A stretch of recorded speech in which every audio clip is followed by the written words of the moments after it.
El velo cubría su rostro como una sentencia irrevocable. Amalia Sotomayor avanzó por el pasillo de la ermita con pasos demasiado firmes para una novia. El nombre que llevaba no le pertenecía. El vestido había sido confeccionado para otro cuerpo. Y el hombre que la esperaba ante el altar estaba convencido, sin la menor duda, de que se casaba con otra mujer. El duque de Montealba no alzó la mirada. No había curiosidad, no había sospecha. Para él, aquel matrimonio era un acuerdo sellado ante Dios, un deber, una solución necesaria. No imaginaba, no dudaba, no podía saber. El rostro de la novia permanecía oculto. El velo no era tradición, era la mentira misma. Cuando sus manos tomaron las de ella, Amalia comprendió el verdadero peso del intercambio que se consumaba en silencio. Él creía estar tocando a Lucía Sotomayor, la hermosa, la prometida, la elegida, pero era Amalia, la hermana olvidada, la que siempre cedía, la que aceptaba desaparecer para salvar a los suyos. «Acepto», dijo él, entregando su futuro a una mujer que nunca había elegido. «Acepto», respondió ella, renunciando al suyo. El sacerdote declaró el matrimonio consumado antes de que la verdad pudiera alcanzar el altar, y así, bajo un velo que ocultaba un rostro y una vida entera, un hombre tomó por esposa a la mujer equivocada y selló su destino con aquella que jamás imaginó necesitar. Antes de continuar, déjanos un comentario. ¿Desde dónde nos escuchas hoy y qué hora es ahora mismo? Así sabemos que no estás sola escuchando. Muchas gracias. Andalucía, marzo de 1839. El amanecer llegó gris y silencioso, como si el cielo supiera lo que estaba por ocurrir. Amalia Sotomayor despertó con esa sensación extraña que a veces precede a las desgracias, un peso en el pecho que no tenía nombre, pero que anunciaba tormentas. Se incorporó en la cama estrecha de su habitación, la más pequeña de la casa familiar, y escuchó el silencio. No era el silencio normal de las madrugadas, era un vacío diferente, como cuando algo que debería estar presente ha desaparecido sin dejar rastro. Sus pies descalzos tocaron el suelo frío cuando se levantó para verificar la habitación contigua. La puerta de Lucía estaba entreabierta. Amalia la empujó con dedos temblorosos y encontró exactamente lo que temía. La cama intacta, las sábanas todavía dobladas con la perfección que las criadas habían dejado la noche anterior. Sobre la almohada, una carta.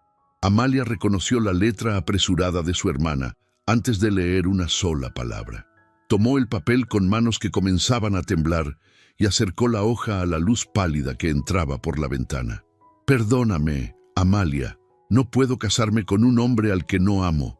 He ido a buscar mi destino lejos de aquí. Cuida de mamá, Lucía».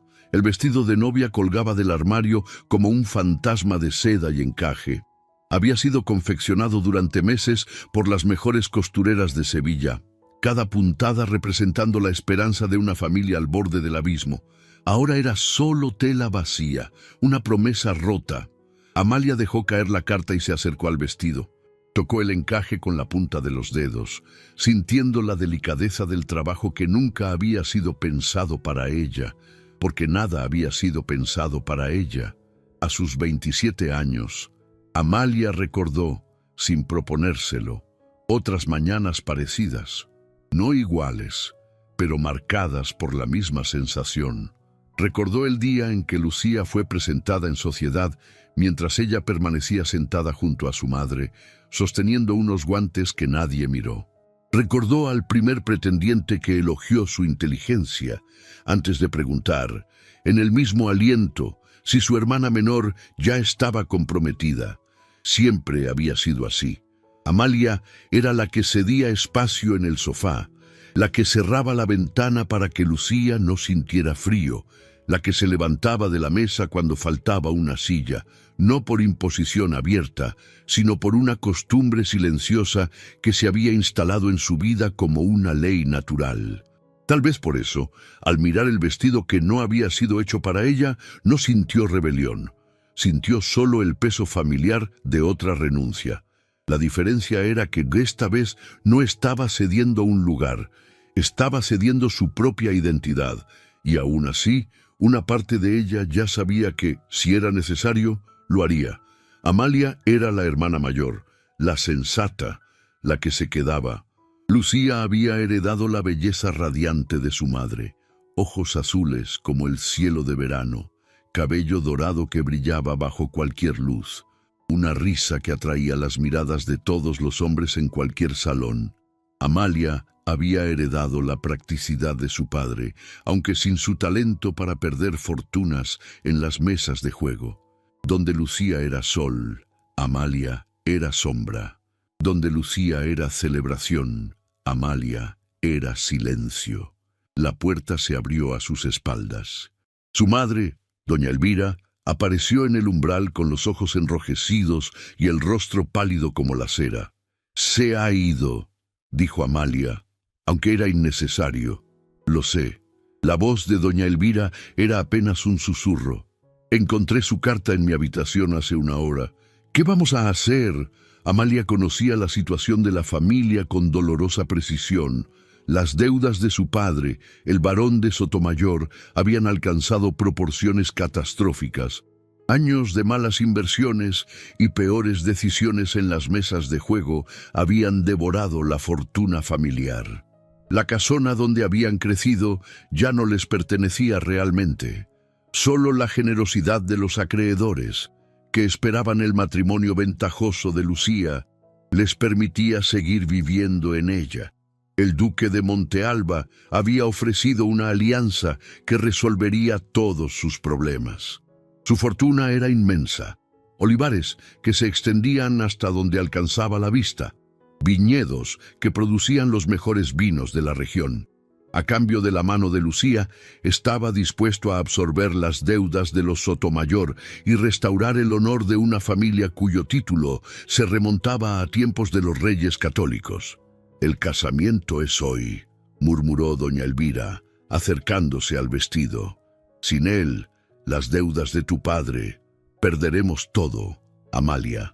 La casa, el título, todo. El duque no aceptará una cancelación. Es conocido por su severidad». Doña Elvira no respondió con palabras. Sus ojos se movieron hacia el vestido de novia, luego hacia Amalia, luego de vuelta al vestido. El mensaje era claro. «No», dijo Amalia, retrocediendo un paso. «No puedo. Él sabrá que no soy Lucía. El velo cubrirá tu rostro hasta el momento de los votos». La voz de doña Elvira había adquirido una urgencia desesperada. «La ceremonia será breve, en la ermita de la hacienda. El duque apenas conoce a Lucía, solo la vio una vez cuando se negoció el compromiso. Pero después será demasiado tarde para anular el matrimonio sin escándalo. Y el duque, por severo que sea, es un hombre de honor. No rechazará a una esposa que ya lleva su nombre». Amalia sintió que el suelo se movía bajo sus pies. Lo que su madre proponía era una locura, un engaño que podría terminar en desastre. Pero mientras miraba los ojos suplicantes de doña Elvira, mientras pensaba en su padre enfermo de vergüenza, mientras imaginaba la calle esperándolos si fracasaban, supo que no tenía verdadera elección. Nunca la había tenido. «Él notará la diferencia», susurró. «Lucía es hermosa. Yo soy. Tú eres mi hija», interrumpió doña Elvira con fiereza inesperada. «Y eres más fuerte de lo que crees. Siempre lo has sido». Era el cumplido más directo que su madre le había dado en años. Qué irónico que su valor solo fuera reconocido cuando se necesitaba que desapareciera dentro de la identidad de otra. «¿Cómo es él?», preguntó. «El duque». Doña Elvira tardó un momento en responder. «Dicen que sus ojos son fríos como el hielo, que su palabra es ley en sus tierras, que no ha sonreído desde que murió su madre, hace muchos años». Quizás era mejor así, pensó Amalia. Un hombre frío no esperaría amor de su esposa. Un hombre severo no buscaría intimidad más allá del deber. Podría ser un matrimonio de silencios y distancias, pero al menos sería un matrimonio que salvaría a los suyos. «Ayúdame a vestirme», dijo finalmente. El vestido se deslizó por su cuerpo como agua helada. Las mangas de encaje abrazaron sus brazos con la delicadeza de una promesa que no le pertenecía. En el espejo, Amalia vio el reflejo de una mujer a punto de desaparecer, sustituida por una versión fabricada de otra persona. El velo pesado cubrió su rostro, ocultando sus ojos castaños donde Lucía tenía azules, su expresión serena donde su hermana siempre había mostrado vivacidad inquieta. A través de la tela, el mundo se veía borroso, como un sueño del que pronto despertaría. Pero Amalia sabía que no era un sueño. Era el comienzo de una vida completamente nueva, construida sobre una mentira. Afuera, la lluvia comenzó a caer sobre los campos andaluces, cada gota como una lágrima del cielo. El carruaje que la llevaría a la ermita de San Julián esperaba en el patio, los caballos nerviosos bajo el aguacero. Amalia respiró profundamente, saboreando quizás los últimos momentos en que todavía era ella misma. En pocas horas, se convertiría en la esposa de un hombre que esperaba a otra mujer. Un hombre del que solo conocía rumores y advertencias. ¿Cómo podría una mujer entregar su identidad a cambio de la salvación de su familia? ¿Y qué clase de hombre la esperaba en las tierras del duque de Montealba? La ermita de San Julián se alzaba solitaria en lo alto de una colina, sus muros de piedra oscura contrastando con el gris plomizo del cielo. Olivos centenarios flanqueaban el camino que conducía al pequeño templo, sus ramas retorcidas por décadas de viento como brazos ancianos señalando hacia ninguna parte. La tormenta había arreciado durante el viaje, cuando el carruaje finalmente se detuvo frente a la ermita. Amalia apenas podía distinguir las siluetas que aguardaban bajo el pórtico. El viento azotaba el velo contra su rostro, como si intentara arrancarlo antes de tiempo. A través del encaje oscuro, vislumbró una figura imponente junto a la entrada. Alto, vestido enteramente de negro, el hombre parecía haber sido tallado en la misma piedra sombría del edificio. Incluso a la distancia, Amalia podía sentir la intensidad de su mirada, dos puntos que brillaban como estrellas frías en medio de la tormenta. El duque de Montealba, su futuro esposo, el hombre que esperaba recibir a otra mujer. Amalia descendió del carruaje con piernas que amenazaban con traicionarla. Cada paso hacia la ermita era un paso más hacia el punto sin retorno. El sacerdote, un hombre pequeño y nervoso, hacía gestos apresurados para que la ceremonia comenzara. Además de él, solo unos pocos criados, un escribano y dos testigos componían la asamblea.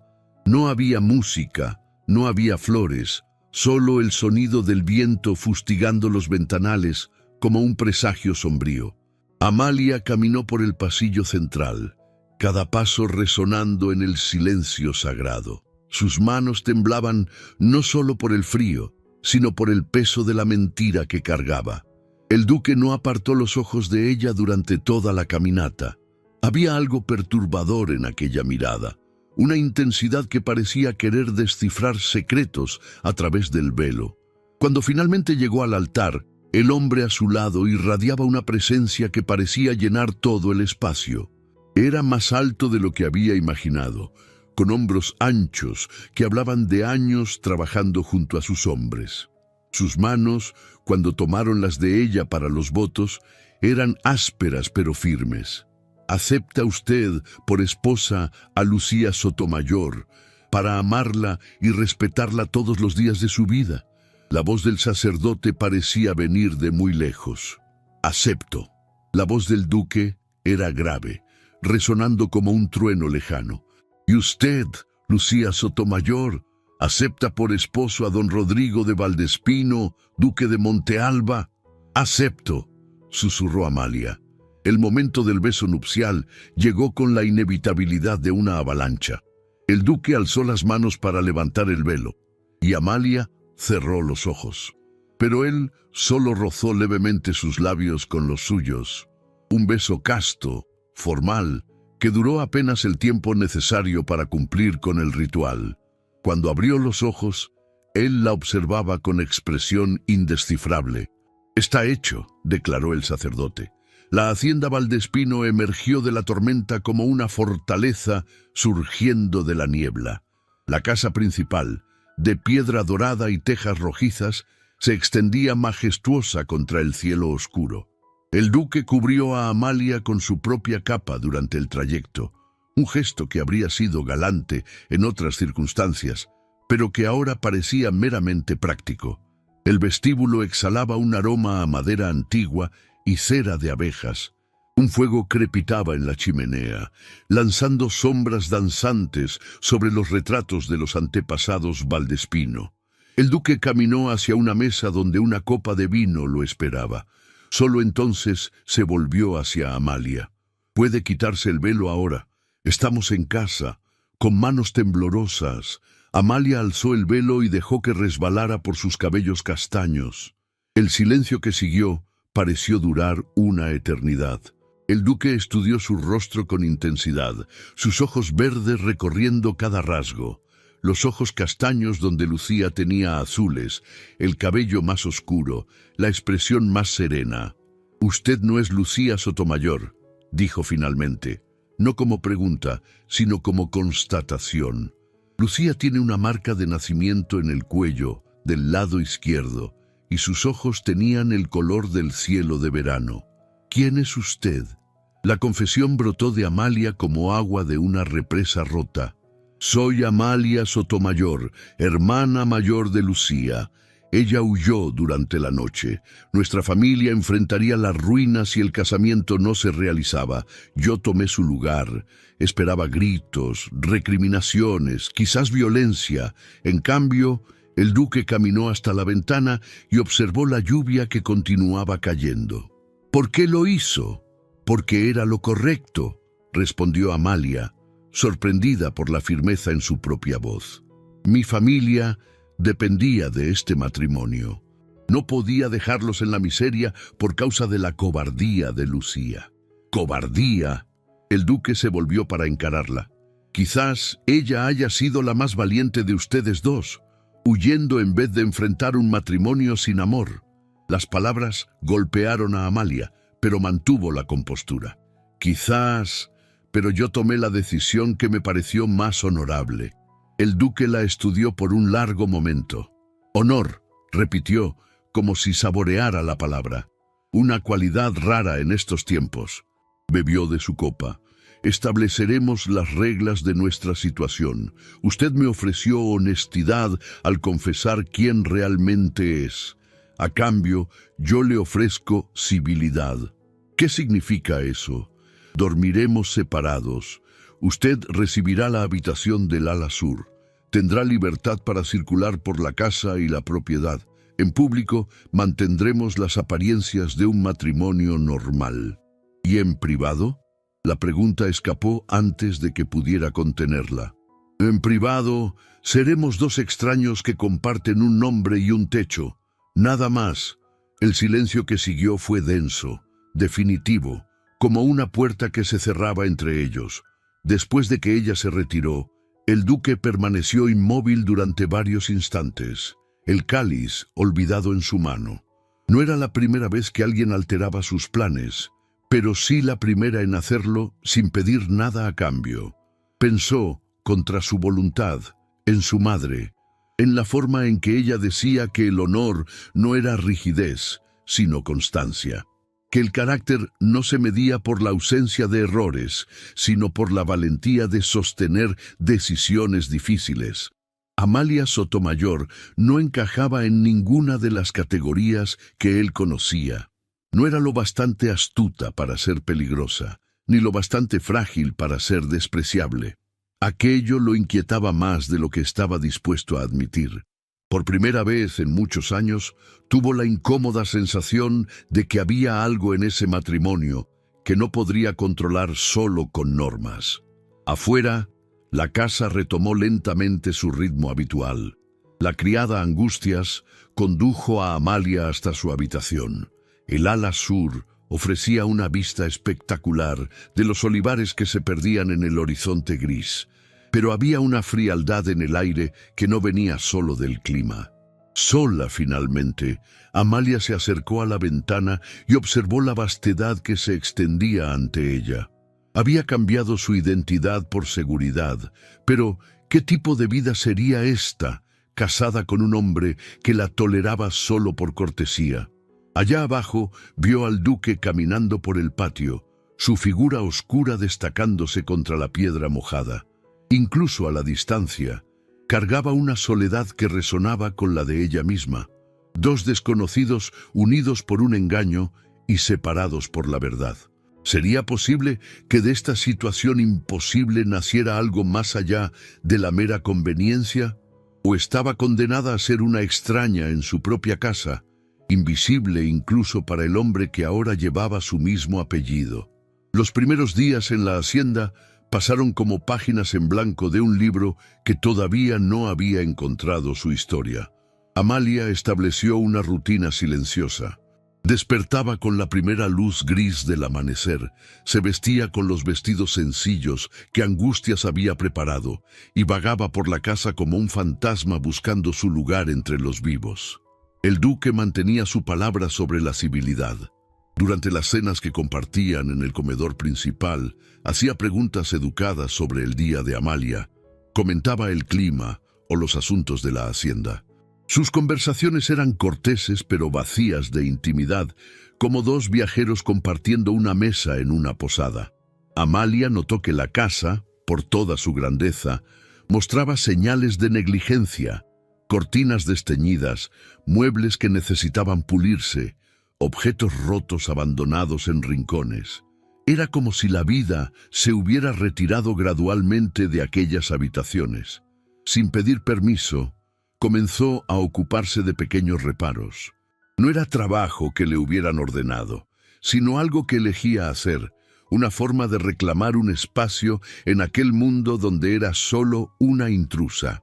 Una noche, el duque la encontró en la biblioteca, sentada en un sillón de cuero, leyendo a la luz de una vela. «Ese es uno de mis favoritos», dijo desde la puerta. Amalia casi dejó caer el libro. «Perdón, no pensé que le importaría». «No me importa». Caminó hasta la chimenea y avivó el fuego. Hace tiempo que esos libros no tienen compañía. Era la primera vez que demostraba algo más allá de la cortesía fría. Amalia cerró el libro cuidadosamente. «Es una historia sobre la perseverancia», dijo. «Sobre encontrar el amor a pesar de todos los obstáculos». «Sí», concordó él, mirando las llamas. «Es sobre personas que descubren que no siempre recibimos lo que esperamos, pero a veces recibimos lo que necesitamos». Aquella conversación fue el primer hilo de una conexión real, tejido entre dos corazones que se habían resignado a la soledad. Días después, Amalia descubrió el patio abandonado. Se encontraba en la parte este de la hacienda, oculto detrás de un muro bajo de piedra y una puerta de hierro oxidado. Cuando empujó la puerta, el chirrido de los goznes resonó como un lamento. Lo que alguna vez había sido un patio morisco de extraordinaria belleza, ahora era un cementerio de plantas. Un jazminero salvaje había crecido sin poda, sus ramas formando barreras impenetrables. Una fuente central con azulejos descoloridos estaba seca y llena de hojas muertas. Pero bajo el abandono, Amalia podía ver los huesos de algo hermoso. La estructura todavía estaba allí, los caminos de piedra, el diseño de los arriates. Era como encontrar un palimpsesto donde la belleza anterior aún podía leerse a través de las capas del descuido. Comenzó a trabajar sin pedir permiso, arrancando hierbas, podando ramas. Trabajar en la tierra le traía una paz que no había encontrado desde que llegara a la hacienda. Fue así como el duque la encontró una tarde de mayo, de rodillas en el suelo enlodado, las manos sucias de tierra, liberando el jazminero de las malas hierbas. Este patio no se usa desde hace años. dijo él, haciéndola sobresaltarse. Amalia se volvió, una mancha de tierra en la mejilla. Lo sé. Por eso pensé que quizás podría... Era el patio de mi madre. Su voz se había suavizado de una manera que ella nunca había escuchado. Murió cuando yo tenía 16 años. Mi padre nunca pudo soportar mirarlo después de eso. Había un dolor antiguo en su voz, una herida que el tiempo había cicatrizado pero no curado. Amalia se levantó lentamente. Lo siento, si prefiere que pare. No, dijo él rápidamente, sorprendiéndolos a ambos. No pare. Es bueno ver vida regresando a este lugar. Ella plantó el jazminero, jazmines blancos, decía que eran símbolo de nuevos comienzos. Caminó hacia la planta. Este fue el primero que plantó. Amalia se acercó al arbusto. El silencio que se formó entre ellos no era incómodo, era denso. El aire llevaba el aroma húmedo de la tierra recién removida, mezclado con el perfume leve de las hojas trituradas bajo los pies. Cuando sus manos se rozaron, fue solo un instante, un segundo más de lo necesario, no lo bastante para convertirse en escándalo, pero sí para permanecer en la memoria. Amalia sintió que el corazón se le aceleraba antes de comprender por qué. El duque se apartó primero, como si hubiera cruzado un límite invisible. Ninguno comentó nada, pero algo había cambiado en ese espacio, como si el jardín hubiese sido testigo de un pacto silencioso que aún no se atrevían a nombrar. Amalia respiró hondo y retomó el trabajo, como si las manos ocupadas pudieran aquietar lo que acababa de despertarse. Todavía puede florecer. Solo necesita cuidado. Mi abuela me enseñó que las plantas son como las personas, incluso cuando parecen perdidas. Siempre hay esperanza de renovación. El duque observó su perfil mientras hablaba. Está sangrando, dijo de repente. Una espina había cortado su palma. Sin vacilar, él sacó su pañuelo y tomó su mano para detener la sangre. El contacto fue sorprendentemente gentil para manos tan grandes. Amalia sintió el calor de sus dedos y algo se agitó en su pecho. «Es solo un rasguño», murmuró, pero no retiró la mano. «Las heridas pequeñas pueden ser las más peligrosas», respondió él, sus ojos encontrando los de ella con algo más allá de la cortesía. Por un momento, el mundo pareció detenerse. La brisa cargaba el aroma de tierra húmeda y promesas de primavera. Las semanas siguientes trajeron una transformación. El duque comenzó a visitarla mientras trabajaba en el patio. Una tarde, trajo una planta de azahar para usted. El patio es suyo ahora. No era solo sobre el patio, era sobre pertenencia, sobre tener un lugar propio. Una noche de junio, una tormenta se desató sobre la hacienda. Amalia estaba en la biblioteca cuando el duque apareció, el cabello húmedo. Esta parte de la casa es más segura durante las tormentas. La chimenea lanzaba un brillo dorado sobre los estantes, creando una atmósfera de intimidad involuntaria.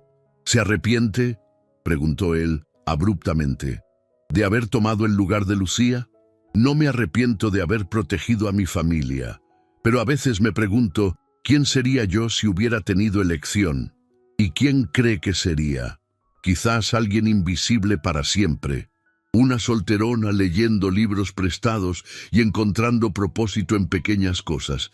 Se ve como invisible. Siempre lo fui. Lucía era la bella, la deseada. Yo era solo la que se quedaba. El duque se volvió para encararla, el fuego iluminando su perfil. Quizás haya confundido invisibilidad con discreción. Son cosas muy diferentes. Las personas invisibles no dejan marcas. Usted transforma todo lo que toca, el patio, la casa, las personas a su alrededor. Eso no es invisibilidad. ¿Realmente cree eso? Creo que usted me ha hecho cuestionar muchas cosas que pensaba saber sobre mí mismo. ¿Cómo qué? Él caminó hasta la ventana, observando la lluvia azotar el cristal. Creía que el matrimonio era solo un contrato práctico, que el amor era un lujo que hombres como yo no podían permitirse. ¿Y ahora? Ahora me doy cuenta de que quizás he tenido miedo de la cosa equivocada. ¿De qué tenía miedo? Se volvió para mirarla, y por primera vez ella vio completa honestidad en sus ojos verdes. Tenía miedo de volverme vulnerable, de dejar que alguien se acercara lo suficiente para herirme. ¿Y de qué tiene miedo ahora? De que sea demasiado tarde para cambiar. Amalia se levantó y caminó hacia él, deteniéndose a apenas unos pasos. No es demasiado tarde. Nunca es tarde para elegir ser valiente. Amalia, dijo él, su nombre cargado de una ternura que nunca había escuchado. Usted no es quien yo esperaba encontrar en el altar aquel día, pero quizás sea exactamente quien yo necesitaba encontrar. Yo también tengo miedo, confesó ella, de que esto que siento sea solo gratitud, o la necesidad de encontrar significado en una situación que no elegí. Él acortó la distancia entre ambos. ¿Y qué siente? Siento que por primera vez en mi vida alguien me ve, no a la sombra de Lucía, a mí, y eso me aterra tanto como me llena de esperanza. Yo la veo, dijo él, su voz ronca. La veo cuando trabaja en el patio con las manos llenas de tierra. La veo cuando lee junto al fuego. Y cada vez me pregunto cómo pude pensar que la civilidad sería suficiente. El beso que siguió no fue como el beso casto de la ceremonia. Fue un encuentro de almas que finalmente se permitían reconocer la verdad que había estado creciendo entre ellas. Cuando se separaron, permanecieron abrazados, las frentes tocándose. ¿Qué hacemos ahora?, susurró ella. Dejamos de ser extraños que comparten un nombre y empezamos a ser lo que deberíamos haber sido desde el principio. En la seguridad de la biblioteca, protegidos por la tormenta del mundo exterior, dos corazones comenzaban a admitir la verdad que venía creciendo silenciosamente entre ellos. ¿Sería el amor naciente lo suficientemente fuerte para resistir las tempestades que todavía estaban por venir? El sonido de cascos galopando llegó una mañana de septiembre, cuando el aire todavía cargaba el calor pesado del verano. Amalia estaba en el patio admirando los primeros capullos del jazminero cuando un carruaje apareció por el camino entre los olivares, levantando polvo a su paso. Rodrigo apareció a su lado. ¿Esperas a alguien? No, respondió Amalia, pero su corazón ya sospechaba quién podría estar en aquel carruaje. Cuando el vehículo se detuvo, Lucía Sotomayor emergió antes de que el cochero pudiera abrir la puerta. Estaba irreconocible, pálida, ojerosa, con ropas arrugadas que mostraban señales de un viaje difícil. Nada quedaba de la joven radiante que había huido meses atrás. ¡Amalia!, corrió hacia su hermana con desesperación. El abrazo fue el de alguien que se ahoga aferrándose a lo único que flota. Cometí errores terribles, sollozó Lucía. No tengo a nadie más a quien recurrir. La historia salió entre lágrimas. El teniente casado que prometió dejar a su esposa, los meses en Madrid, creyendo en un futuro que nunca existiría. El despertar para encontrar una nota fría y las joyas desaparecidas. Las deudas, los acreedores que ahora la perseguían. Hay hombres buscándome, dijo Lucía, del tipo que no acepta excusas. Amalia sintió el corazón partírsele, pero también miedo. La situación de Lucía era peligrosa para todos. Puede quedarse, dijo antes de que Rodrigo pudiera hablar, en el cuarto del ático. Ayudará con los trabajos de la casa y no causará problemas entre mi esposo y yo. Esta es mi casa ahora. La palabra esposo cargaba un peso nuevo. Rodrigo la miró con un toque de orgullo. Las semanas siguientes trajeron tensión. Lucía interrumpía momentos íntimos con pretextos transparentes. Una noche, Rodrigo advirtió: «Ten cuidado. Las personas desesperadas son capaces de cosas inesperadas». La carta anónima llegó en octubre. El sobre no tenía remitente. Desde entonces, la incomodidad fue creciendo hasta volverse casi palpable. El mensaje era breve: y no dejaba lugar a interpretaciones. Estimado señor duque, su esposa no es quien dice ser. La mujer que vive en su casa es Amalia Sotomayor, no Lucía. Usted fue engañado.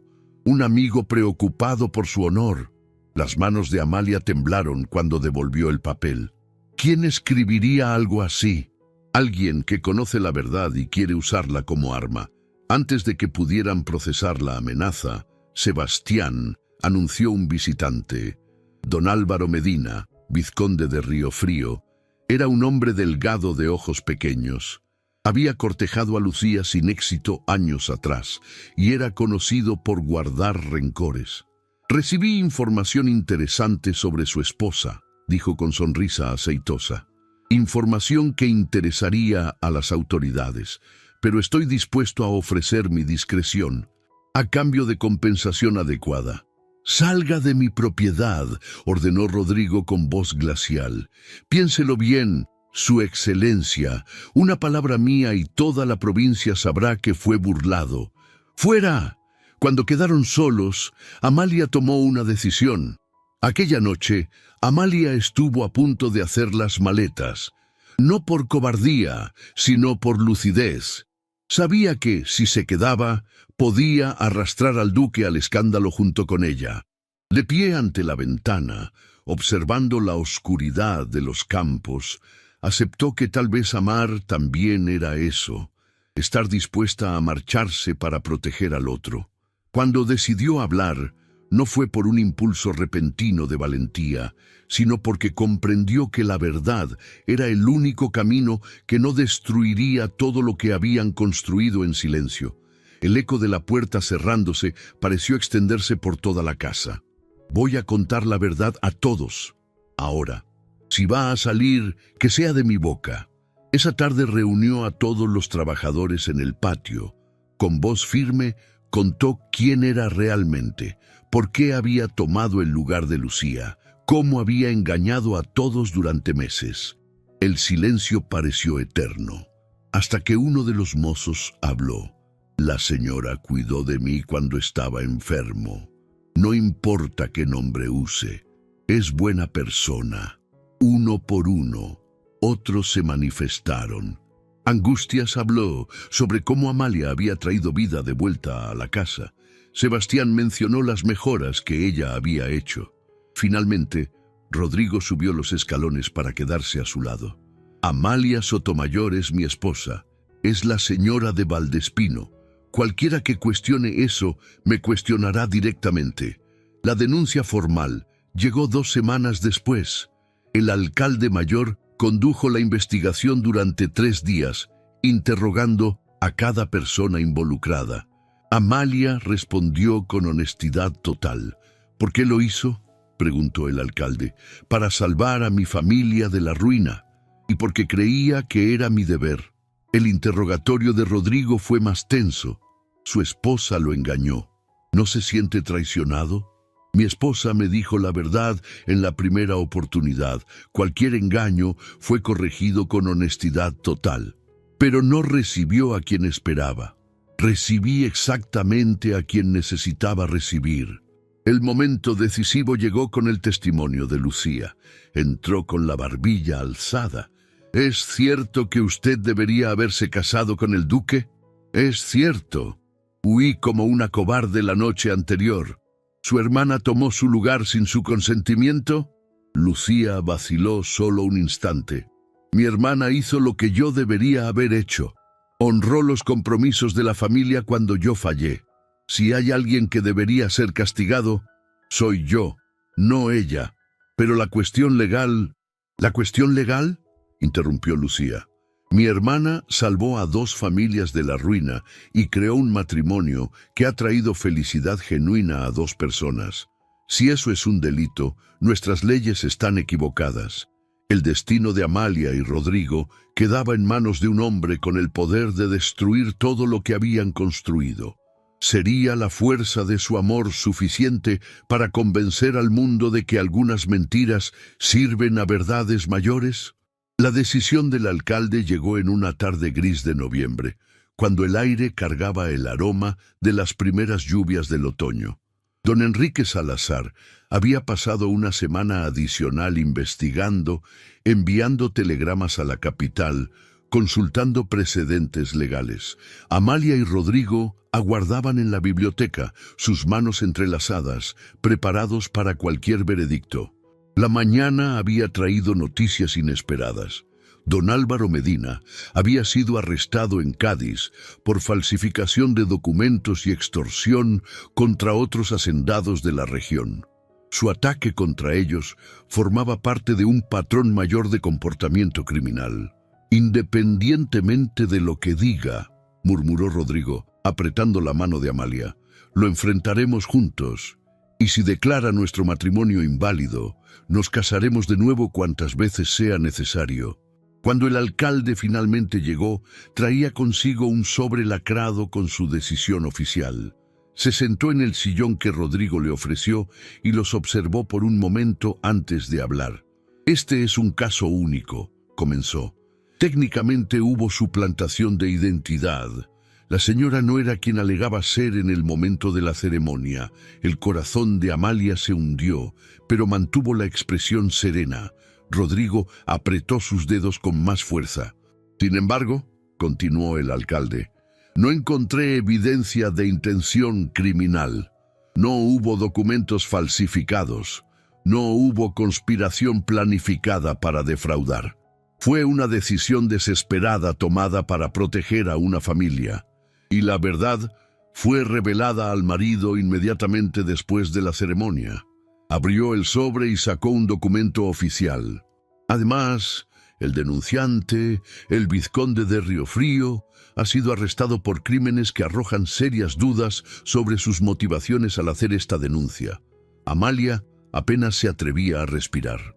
«Y finalmente», dijo el alcalde, estudiándolos con una expresión que se había suavizado, «encontré algo que nunca había visto en mis 20 años investigando disputas matrimoniales. Una pareja genuinamente feliz y devotamente enamorada». La pausa que siguió pareció durar una eternidad. «Mi recomendación oficial a las autoridades provinciales es que este matrimonio sea reconocido como válido y legal». La novia reveló su verdadera identidad al marido, quien la aceptó completamente. No hubo víctima real, no hubo daño causado, y la unión ha resultado en beneficio mutuo genuino. Amalia sintió las lágrimas brotar, pero esta vez eran lágrimas de puro alivio. Rodrigo se levantó y extendió la mano al alcalde. «Gracias», dijo, su voz ronca de emoción. «Gracias por ver la verdad». «La verdad», respondió el alcalde, estrechando la mano ofrecida, «es que el amor verdadero es demasiado raro en este mundo para ser destruido por tecnicismos legales». Tras la partida del alcalde, Amalia y Rodrigo caminaron hacia el patio en silencio, necesitando aire fresco para procesar la magnitud de lo que había ocurrido. El jazminero de doña Beatriz estaba en su última floración del año, cubierto de flores blancas que parecían estrellas terrestres bajo la luz del atardecer. El azahar que habían plantado juntos también había florecido, sus flores más pequeñas, pero igualmente hermosas. «Se acabó», dijo Amalia, casi sin poder creerlo. «No», respondió Rodrigo, atrayéndola hacia sus brazos. «Ahora está empezando de verdad». El beso que compartieron fue diferente de todos los anteriores. No nacido de la pasión del momento ni de la ternura del descubrimiento, sino de la certeza absoluta de que tenían un futuro juntos, libre de las sombras del pasado. Esa noche hicieron planes, para la hacienda, para viajes juntos, para una familia. Por primera vez podían hablar del futuro sin miedo a que les fuera arrebatado. Rodrigo plantó un esqueje del jazminero junto al original, con una pequeña estaca de madera que llevaba grabada una inscripción: «La mujer que no esperaba, pero que siempre debía encontrar». Noviembre de 1839. 8 años después, el sol de la mañana doraba los campos que se extendían más allá de las ventanas de la casa principal. Amalia despertó con el sonido de risas infantiles llegando desde el patio. A sus 35 años, había una serenidad en su rostro que hablaba de una mujer que había encontrado su lugar en el mundo. Cuando se levantó para mirar por la ventana, sonrió al ver la escena que la aguardaba. Adrián, de 9 años, corría entre los jazmineros con Gonzalo, de 7, persiguiendo una pelota de cuero. Los dos niños habían heredado los ojos verdes de su padre, pero el temperamento gentil de su madre. «Despertaron temprano hoy», dijo Rodrigo, envolviéndola con sus brazos. A sus 41 años, la sonrisa que raramente apareciera en los primeros años de matrimonio, ahora venía con facilidad. «Es víspera de Navidad, y prometiste contar la historia del patio». Era su tradición. Cada año, Rodrigo contaba a sus hijos cómo su madre había restaurado el patio abandonado, transformándolo en el paraíso que ahora era su lugar de juegos favorito. La hacienda había prosperado bajo su administración conjunta. Amalia había establecido una pequeña escuela para los hijos de los trabajadores. Rodrigo había modernizado las operaciones. Valdespino era ahora una de las propiedades más prósperas de la región. Durante el desayuno, Gonzalo hizo la pregunta que hacía cada año. «Papá, cuéntame otra vez cómo conociste a mamá». Hablaban sobre cómo las personas llegan de maneras inesperadas, cómo el amor puede crecer entre extraños y cómo el coraje de decir la verdad siempre vale la pena. Esa noche, después de acostar a los niños, Amalia y Rodrigo se retiraron a su habitación.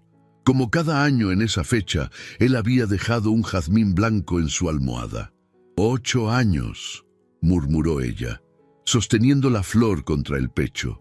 8 años desde que descubrimos que a veces recibimos exactamente lo que necesitamos, aunque no sea lo que esperábamos. Por la ventana abierta podían ver el patio bañado por la luz de la luna, los jazmineros balanceándose en la brisa nocturna. «¿Te arrepientes de algo?», preguntó Rodrigo. «De nada.